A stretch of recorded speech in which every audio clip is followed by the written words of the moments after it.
Le calcul des déterminants n'est pas toujours facile. Dans cette troisième et dernière section du module des déterminants, nous nous intéressons au calcul de déterminants de quelques matrices particulières. Si D est une matrice diagonale, le calcul du déterminant est facile. En effet, le déterminant de D est le produit des coefficients diagonaux, qu'on écrit produit de I variant de 1 à n des lambda I. Les lambda I sont évidemment des scalaires. De même, le déterminant des matrices triangulaires supérieures est facile. En effet, déterminant de T est égal au produit des coefficients diagonaux, c'est-à-dire du produit de I variant de 1 à n des coefficients AI, I. Le déterminant d'une matrice triangulaire inférieure s'obtient par le déterminant de la transposée de cette matrice triangulaire inférieure. En effet, la transposée d'une matrice triangulaire inférieure est une matrice triangulaire supérieure.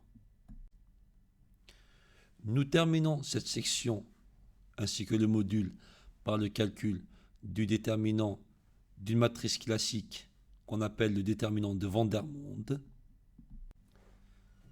Le déterminant de Vandermonde d'ordre n est égal au produit pour 1 inférieur à I inférieur strictement à J inférieur ou égal à n des facteurs AJ moins AI. On se contentera de calculer le déterminant de Vandermonde d'ordre 3. Afin de simplifier les calculs du déterminant de Vandermonde d'ordre 3, on effectue des opérations sur les colonnes. En effet, on retranche à chaque colonne A1 fois la précédente. La première colonne reste inchangée. La deuxième colonne est remplacée par A1 moins A1, A2 moins A1, A3 moins A1.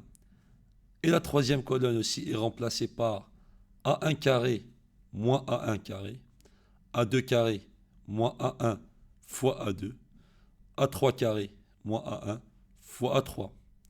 Ce qui donne le déterminant de 1, 0, 0, 1, A2 moins A1, A2 facteur A2 moins A1, 1, A3 moins A1, A3 facteur de A3 moins A1.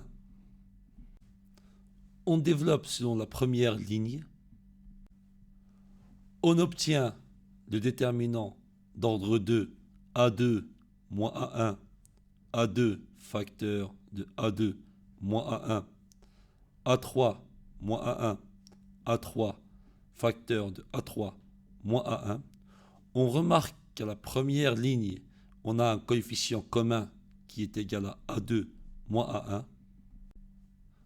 On factorise donc par A2 moins A1 multiplié par le déterminant 1, A2, A3 moins A1, A3 facteur de A3 moins A1. On remarque aussi que la deuxième ligne a un facteur commun qui est A3 moins A1.